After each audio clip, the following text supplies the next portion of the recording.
God really didn't design us to run on fumes. I mean, he didn't. And a lot of us are redlining it today. We're running on fumes. We're really not getting all accomplished that we could. And I want you to know that rest is not a reward for hard work, but it's a rhythm of trust and of stewardship.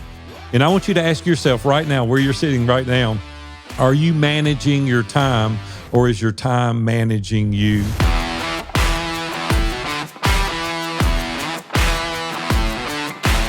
So today we're wrestling with this idea of, do we even deserve free time? And if so, how much? As Christian business owners, we grind, we give, we lead, we serve, but what about taking time off? What about rest? What about margin? These are things that we wrestle with. We wrestle with understanding what is appropriate, when it should happen, at what quantity.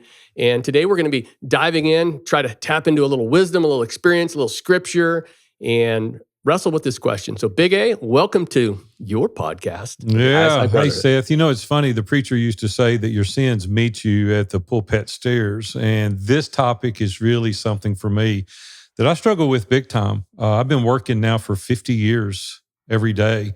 And now I'm backing up. I'm taking a little time off, and I feel guilty sometimes. It's like, man, I don't even deserve this. Like, I should just keep pushing forward. Physically, I'm in great shape. Hopefully, mentally, I'm in great shape. That's debatable. But I feel like maybe I should just continue forging on, working hard, pressing. But then my wife goes, hey, take a little time off. Let's enjoy what you've worked for this whole time. And it gets into this. Do you deserve it? Do you not? Do you keep going forward? How much free time do you need? You know, and this is, yeah. So I'm going to be teaching out of really diving into this for myself as well as teaching. Yeah, you know, as an entrepreneur, I remember writing in my book that we have these muscles that we train like every day, right? And then particularly like when something happens, like you sell a business or maybe you take a vacation, it's awkward for a while. It's like I've been used to doing this and in this intensity, and frankly, I think a lot of us have an adrenaline addiction. And so when we go into these moments of rest, because they're either imposed on us or something great happens, we don't know how to handle it. We're just not equipped for it. It's not normal, right? You know, the first business I sold, I was 27 years old, and I thought I was going to take an extended period of time off. And a buddy of mine owns a house down in Naples, Florida, and he said, hey, just go down there and spend the summer, and you and Robin really enjoy it. Y'all hang out. I had 2 small children at the time, and I get down there and I'm like, hey, I've had this big, capital event in my life, and I'm going to take some time off. I'm going to rest. I'm going to enjoy the summer. We're going to hang out on the beach. And in 3 weeks, I was back home. Yeah. Yeah. And I couldn't do it. I just couldn't do it. I said, I don't feel like I'm deserving of this. And it had been instilled in me my whole career to work, grind it out, work. And then I had an opportunity. And so I think, though, that there's a misconception of the word deserve. Yeah. And when we often think about it, we tie our worth to our output. And that's what I was doing. I was sitting down there on the beach in Naples thinking I could be doing more in this. What are people going to think of me? I'm a sloth. I'm lazy. I've got a little money. I'm going to just take it easy. And so I believe in myself that I should be here back working again. And so I felt like I had earned an opportunity, but I really couldn't rest. And Scripture really gives us a different model of this. He says that God said that the design for us includes a Sabbath rest. It's not earned, but it's commanded. Yeah. To this point around rest and the Sabbath, as I've been listening to a believer who is also Jewish, and he frames the whole story in Genesis around God calling people to trust and rest, and the human tendency to say, no, I'm going to figure this out on my own. Like he really zeroes in. So this is like a DNA level question for us. Like, are we holding the world together, right? Or is somebody else holding the world together? Which kind of, and then for people, and we're gonna really dive into this because I've been actually on a deep dive around time management and productivity and what that means for me. But what's cool is I found a resource that's scripture-based that I love. And the fact the guy that wrote this book said he read 40 time management books. Wow. And he said, the one thing I noticed is all of them said, oh, you got to do it exactly like this, right? But none of them actually looked at how Jesus spent his time. He's like, why wouldn't we go to the author of time, right? When we look at these things. And so, but we framed it as the question today was, how much time do you deserve? And maybe that was, that was a good hook, right? People are like, wow, this is an Yeah. interesting question. But do we actually need rest? Do we need it to be higher performers? Some people still don't even believe they need rest. Yeah, I think we definitely need rest. 2 years ago, I hit the wall pretty bad, and I took a 2 month sabbatical to get some rest. And I came back much more productive, much more clear, had a plan, had a strategy, wasn't fatigued. So I think we certainly need rest. But I want to go back just for a second when you were talking about, like, what is it? What does the model really look like? How do we get there? Like, I'm very motivated, high D personality, work and work and work. I've been instilled by my dad and my mom to work. And, like, how do you know when you've gotten to a place where you can rest? We're so driven, we're so motivated. Does that matter? Does the outcome matter? Well, Or should it be just the rhythm of life? I think it has to be rhythm of life, Big A, Yeah, and the reason is people tell themselves. I think there's a lot of analogies to finance, right? So money, time, right? There's a lot of parallels. People will say, "I'm just going to work really hard and then I'm going to retire," and they get to retirement and they're like, "Okay, now I'm completely disconnected from purpose. I spent all of these years right, grinding, right, maybe sacrificing my health." right. And then I get to this magic age, and everybody tells me, I mean, frankly, the financial marketing apparatus tells us all that the goal we're all working towards is this retirement where it's total leisure. And we've It's not what sacrificed. it's cracked up to be. I'm at that age, right? Yeah. And I can attest it's not what it's cracked up to be. And so we've sacrificed our health to get to this magic moment. And then we get there. And this is time and time again, when we take our eye off scripture, this is what the world actually delivers us. It delivers us something that doesn't give us the emotional payout we were expecting. No, Like, you promised me when I got to retirement, and if I did all the things just right, it was going to feel like this. And son of a gun, it absolutely doesn't. no. And so when it comes to time management, what I'm learning is, and time off is, you have to bake that time off into your daily and weekly routines. Like, it literally has to be on your calendar. You have to force yourself to rest. Otherwise, you develop such bad habits by the time you get an extended vacation or whatever, it doesn't help. It doesn't even scratch the itch because you've lost the ability to actually rest. It's in our culture, though. It is. It's like, hey, you got to always be on. I've got a brother that's a real estate agent, and finally he made some real hard decisions, because other people think that because he's a realtor, he should be available 24/7 to show property. And he's really devised now kind of a schedule with boundaries. And he said, listen, I've got a life to live as well. Yeah. 8, 9 o'clock at night, I'm not going to be talking to you about your house. And on Sunday morning, I'm not going to be showing you a piece of real estate. But our culture says that we really should always be on. We should always be available. We should always be present. But our families are over here, and we're spending this relationship capital to grow our businesses professionally and financially. And we're spending this inordinate amount of relationship capital to accomplish it. And then we get a little success financially, and we look back and we don't even know our family. Yeah. And those are the things that we're trying to protect against. Yeah. And a lot of it is this fear of missing out, this fear of hustle. I was talking to somebody just this week. I just got back into town from a trip for a couple days. And, I was talking to this older gentleman. I'm like, are you going to, he asked us if we were going to go out to dinner. And I knew he'd been on the road. I'm like, you should just go home and have dinner with your wife.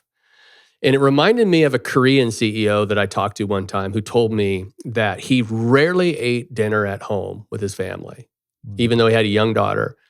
And it was because he was out with the business guys literally every night.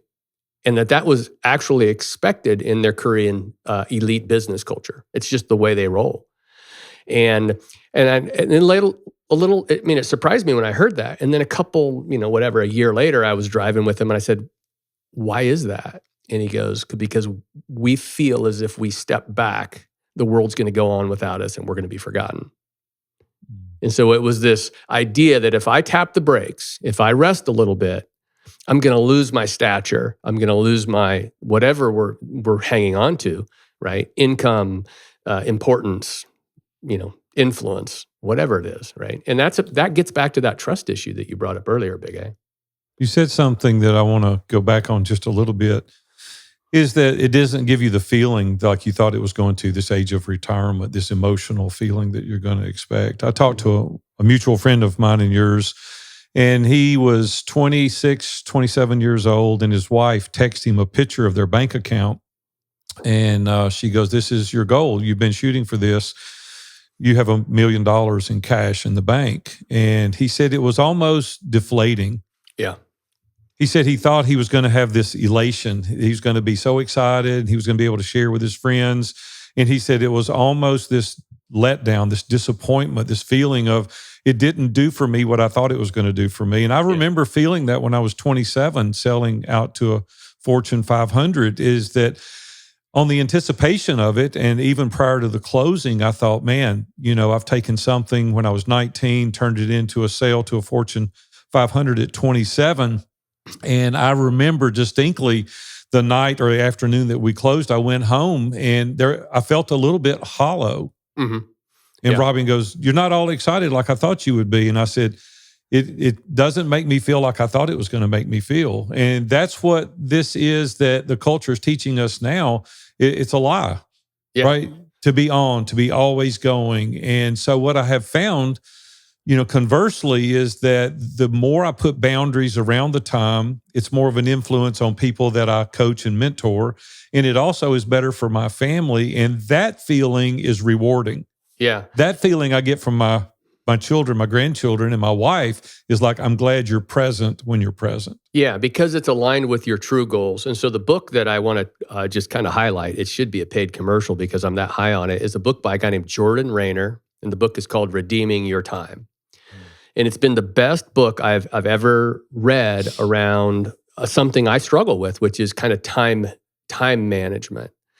Because by nature, I'm curious about a lot of things. I'm relatively responsible, and people ask me for stuff, and I want to say yes. And he ties it back to, okay, we should be grace-filled and productive. He goes, so much of the productivity hype in our culture is around this idea that we got to work harder and that we've got to compete. We've got to eat what we kill. If it is to be, it's up to me. Like, that's the ethos of people. And then they're always selling you the right widget that you need to buy from them to help you, achieve this elite status. And his attitude, and really ties for me to gratitude, is no, we work hard as a response to what God's already done for us. We live in grace. Christ has paid the debt. He's redeemed us. He's called us to himself. He's prepared somewhere for the future for us. And I like to say, we're playing with house money and we're living on borrowed time, right? Borrowed time, house money. That should give us a freedom, right? And from that place of freedom, now we got to start saying, I don't rest when I'm dead. The whole sleep when you're dead mantra is, no, I actually need some rest in my day. And maybe rest looks a little different. We can talk about that. Not everybody rests the same way. One of the things that Jordan talks about in his book, he's like, if you work with your mind, he goes, often rest is resting with your hands, doing something creative with your hands, yard work.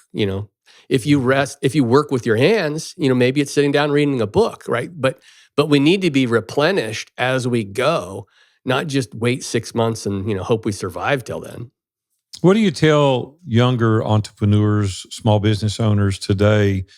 Would you say, Seth Bueckley, even in your business, that time off can increase productivity and not decrease it? And how would you give a testament to that in what you've seen in your personal life? Yeah, I mean, time off does, you have to let your brain kind of detox. You have to let it, and it takes a while. Usually it's a couple days as you go into a vacation, and then a couple days before you get off the vacation, your brain starts to feel that anxiety of like, oh my gosh, I got to get back on that horse. Do I even know Robin what it always feels like? tells me that she's going to send me on vacation 3 days before the family arrives. Yeah, exactly. So I have time to detox.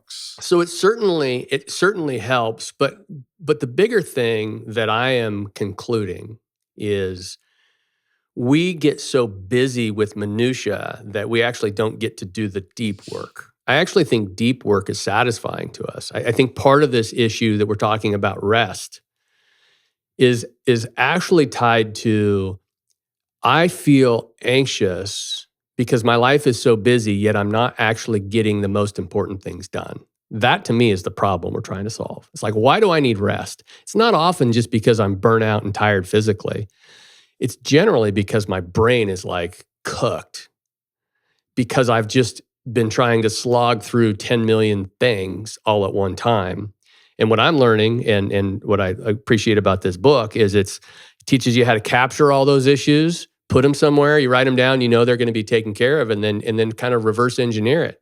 Building, I mean, Dan Miller was a tremendous friend of yours. He was a mentor to me from a distance, got to meet him a few times.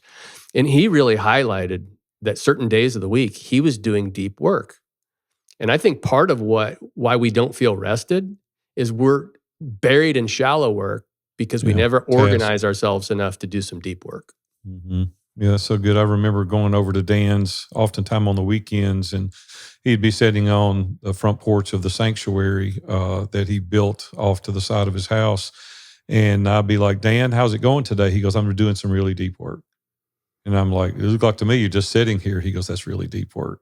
Yeah. And giving my mind an opportunity to rest and to reflect. And, here's the thing, though, that most of us tie our identity to our output. Yeah. We really value what's on the profit and loss statement.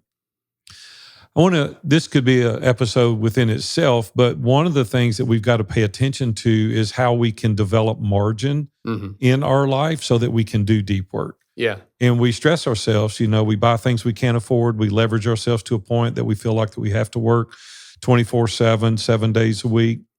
And we don't have to do that. But so I'd just say be mindful of how you're spending your current resources, not to allow yourself to a position where you don't have runway or you don't have margin so that you can sit and do deep work. And nobody's going to do that for us. I mean, that's the other revelation here. There is no intervention coming. Nobody else gives a rat's tail about this. If you don't take ownership of it, nobody's going to do it for you. And what they're going to do is they're going to keep asking you for stuff. And they're not being bad. They're just stating their needs. I think part of our issue as leaders is we're not coming to grips with our own human needs and with our mandate from Scripture. Like, we are tasked with being good stewards, but we're not great stewards of our time many times. At least I haven't been. And even saying I'm available, it's kind of this humility thing. Well, I'm available. I'll take any call, right? And then we're like, yeah, but am I accountable to actually achieving the goals that I set? Because especially relative to family and others and business, if I'm so busy, just doing the productive work, but I'm not getting the higher order goals, are we really making progress? So yeah, and then someone's going to suffer. Some of the commitments prior that you've made promises, they're going to suffer as a result of that. In ISI, we teach a lot about systems and team building. And that's really the secret to earning time freedom, is having other people that you can delegate things to. You can have systems and processes. Scott Beebe owns My Business on Purpose. He's a master at developing, creating systems and processes to help us allow ourselves to have more time freedom. And so really think through what you're doing. Is it the redundancies that's keeping you from accomplishing your goals and being able to rest? And if so, you need to get some coaching or mentoring or help around creating your systems and really going through team building exercises in order to allow you to have more time freedom. yeah, and also your health. As we talk about these traps, right? These traps that entrepreneurs can get into is, we fear that if we rest a little bit, we're not gonna keep winning. We're gonna lose our place. I think it was 7 Habits that talked about you got to sharpen the saw. You got to take time to sharpen the saw, right? And for us, that's many times it's just exercise, right? Nobody's going to drag us out of bed into the gym, and everybody's going to want time from us. But if we're not in physical shape, if we're not, you can't perform. No, there's no way. Not for very long. No, you can't. You need to really schedule your free time, I think, with the same discipline as you schedule your meetings. Seth, are you really good at taking a day a week, complete sabbatical or complete Sabbath, we'll call it today? And I'll be first to admit, I'm not great at it. I'm getting better. And there was a time where I worked every day, but I'd go to church and I'd come home and we'd eat with the family. but I was always make time to do some kind of work. Even as I've gotten a little bit older, I see the value of completely separating myself from doing tasks that I normally do. Now, like you said, I go out in the yard and do some things. I enjoy helping Robin with the flowers and the shrubbery and just working out in the yard, doing things like that. I don't consider that work. I'm talking about my normal task. How good are you at doing that? I'm a D. I'm bad. I'm bad at it. In fact, one of the regrets I have, if I were to do it over again, and I will be teaching this to my kids, and I feel bad about it because I feel like I missed the window. Now I'm sure Mm, that's probably just another lie I'm believing, but I would have implemented a Sabbath. You know, um, I'm Jewish by blood. I'm a Christian by God's design, right? right. I'm Christian, but and so I probably resisted a little bit of that Sabbath thinking because it felt like it was a regulation maybe being put on me, and then also because I'm a pretty driven personality and I like activity, right?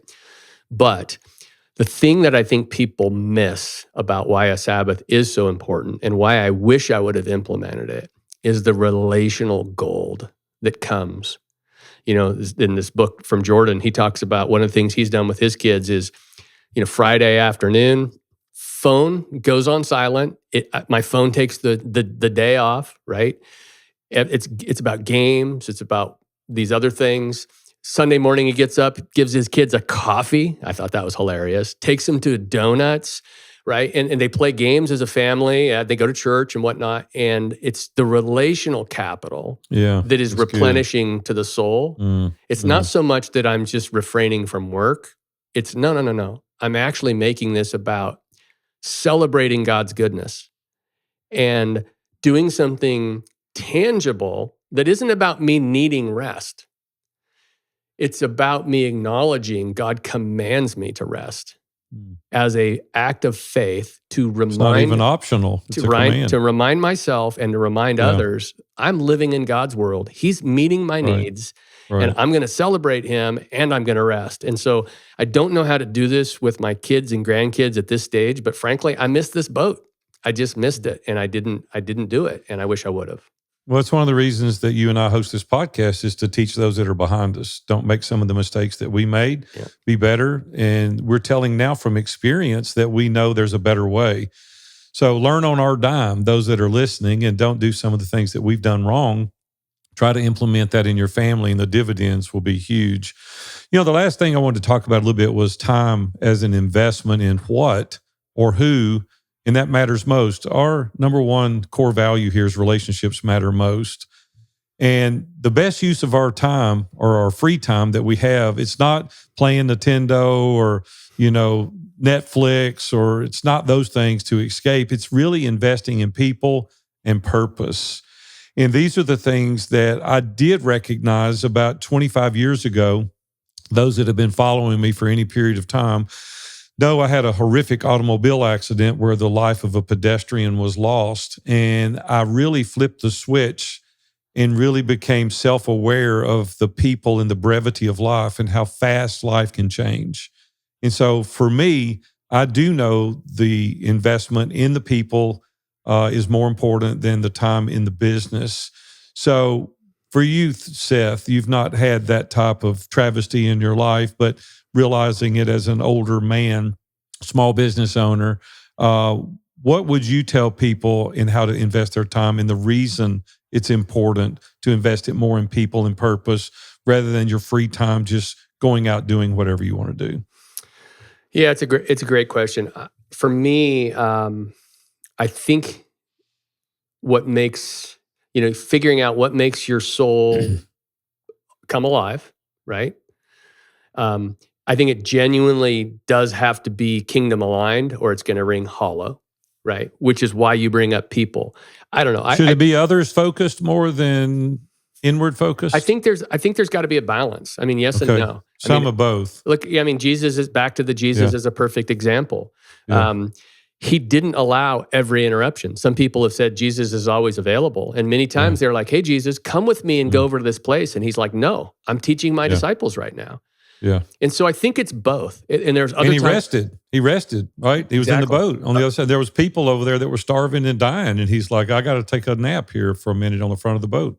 Yeah, right? I got to exactly. rest. And so I think, no, we need rest, Mm, personally rest, and we need to do things that actually give us energy and life. And that's going to be unique for each person. Um, and then there's also but we have to acknowledge if it turns selfish, in the same way that our productivity can turn selfish, our rest can turn selfish. By yeah, definition, we're selfish sure. human beings. Yeah. But one of the things I love, this principle, is Jesus also accepted his unipresence. Like God is omnipresent, Jesus being part of the Godhead was omnipresent. But when he came to earth, he says, I'm going to be in one place at one time. I've been really bad at this, and I'm making good progress on saying, no, I'm going to focus on the person and the task at hand, one at a time. Mm, A lot of times that's my phone and my task list that's got half of my mind while I'm having a conversation with people, and getting better at saying, when I am doing something that's not work, can I just actually do it? Just be there. mm. Just like slow it Be down, fully present. talk to somebody, and then stacking. I mean, you know this. People hate this about today's world. I was with a guy at a board meeting this week, and he said, I used to work for myself for 20 years. He goes, now I work for a larger company, and my calendar is open. So what happens with an open calendar? People book Fill it up. meetings back to back to Yep. back, and you end up chain smoking your freaking meetings for 8 Yeah. hours, Yeah. and you're just spent. And so the Yeah. point of that is guarding our time Mm. so that we can be fully present and do the things that we're doing with some intention. I remember for 20 years when I was building my businesses early on in my career, I'd sit down on the couch and I'd go to sleep in 30 minutes after working all day. And then Robin has said to me countless times during that period of time, all I get is your leftovers. Yeah. Yeah. And it made me feel terrible, quite honestly. It didn't make me feel terrible enough at the time to do anything about it. But looking back now, I really cheated her for a period of time. And after the accident, I started doing some things with my kids and with Robin to show them that they were the most important. Like I would even go get my kids out of school. And they're like, what's wrong? Nothing's wrong. I'm getting you out of school. We're going to eat ice cream. We're going to the park. And they're like, Dad, what in the world? And I'm like, no, you're more important. Well, don't you have meetings today? Yeah, I do. But you know what? I canceled them.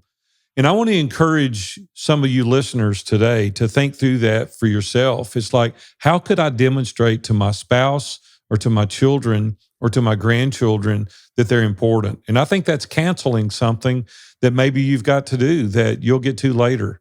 Oftentimes we hurt the people that are closest to us the most because we think we can get away with it.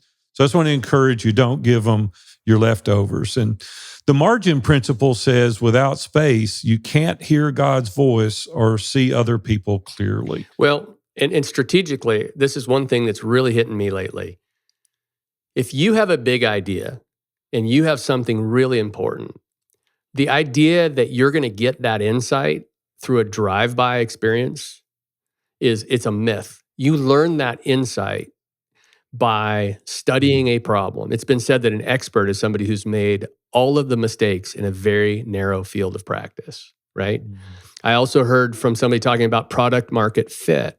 They said basically you'll know that to find product market fit, you have to have what's called a learned secret, and meaning you've paid the dues to actually learn something. And so this is an argument for this deep work that we were talking about, is you have to give yourself enough space, enough margin, enough sitting on the porch like Dan Miller at the sanctuary to say, it may not look like I'm working, but I'm actually letting my brain kind of process through things and ask myself good questions so I can come to a conclusion that's very strategic. It's one of the reasons why many of us don't get where we want to go is we're not slowing down enough to be truly strategic and think something all the way through. It's just the pace is too fast for us right now.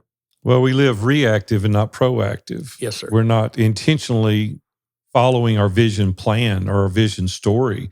And so we get sidetracked. So the audience is listening right now. There's like, well, okay, how do I know how much time to take off? There's a few things that you can do that I think will really help you. And first is audit your life.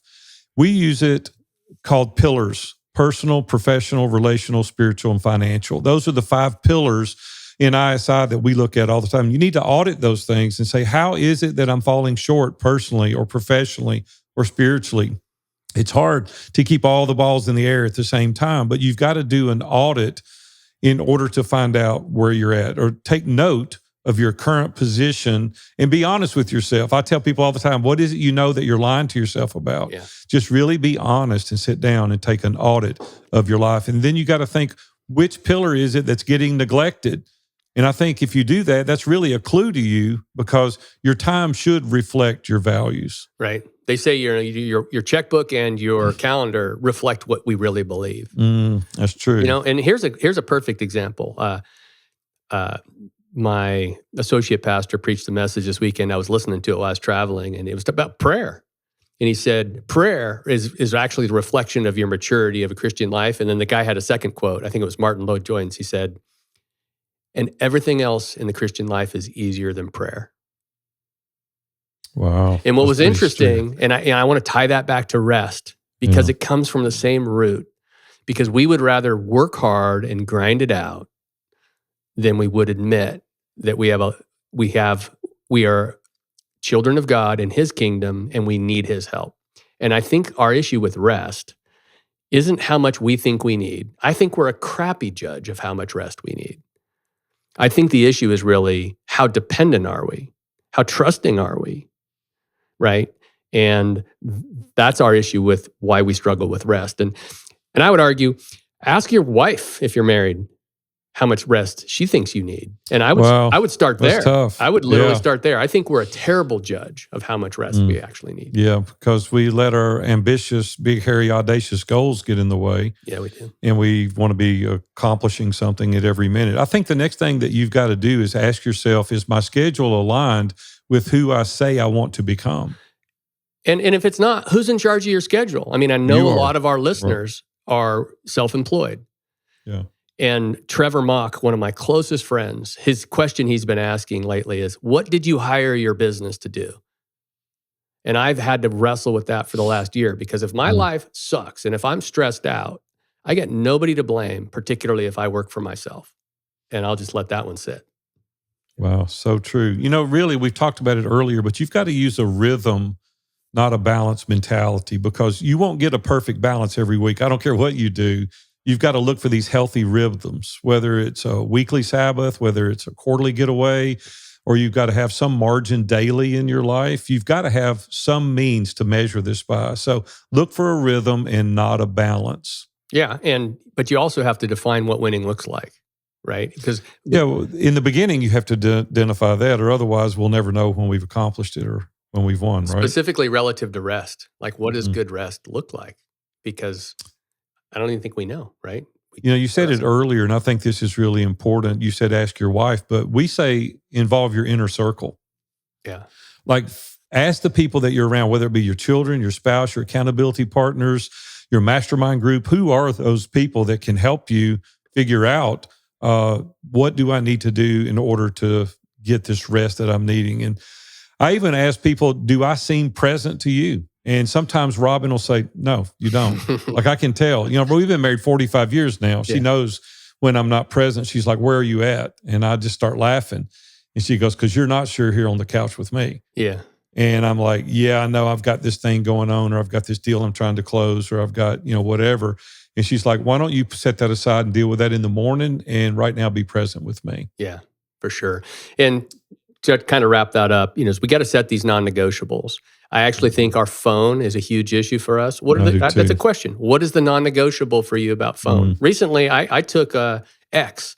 I don't spend any time on X. I was loving it. Jordan Rayner in his book, he said one thing he doesn't read any news any longer. He just says, I'm done. He goes, it's not my issue. I can't fix it. Eventually, if it's important enough, somebody will bring it to my attention. Like, what are the things that we can cut out of our lives? Well, that's good. That might actually make us more restful, right? And then have some discipline to say, no, this is non-negotiable. I am going to read the word and work out during this time, right? I am going to put my phone on silent at 5 p.m. Because I think what we'll find is if we build that into our lives, as you were saying earlier, Big A, we'll quit believing that myth that either A, I deserve this time off, or B, when I get that week off in Hawaii in the Mm, fall, all of a sudden mm. my life will be back to feeling, balanced. I just don't believe that. I think we got to pull it into every day and got to start to surrender a little bit on this topic. Man, you are so right. And when I start thinking about summarizing this, God really didn't design us to run on fumes. I mean, He didn't. And a lot of us are redlining it today. We're running on fumes. We're really not getting all accomplished that we could. And I want you to know that rest is not a reward for hard work, but it's a rhythm of trust and of stewardship. And I want you to ask yourself right now, where you're sitting right now, are you managing your time, or is your time managing you? If we're honest with ourselves, most of us wear busyness like a badge. But the truth is, it takes real men that exercise their faith more than hustle ever will accomplish in your life. So we've got to exercise that faith in our life. And God modeled the Sabbath, not because He needed it, but because we need it. Your free time isn't something you earn when you finally finish the to-dos list. It's something that you steward because you trust that your life, your business, and your family are safest when they're in God's hands and not yours. Hey, thanks for being with us today. I enjoyed being with you. Seth, thanks for hanging out with me today, and we'll see you next week on the ISI Brotherhood Podcast.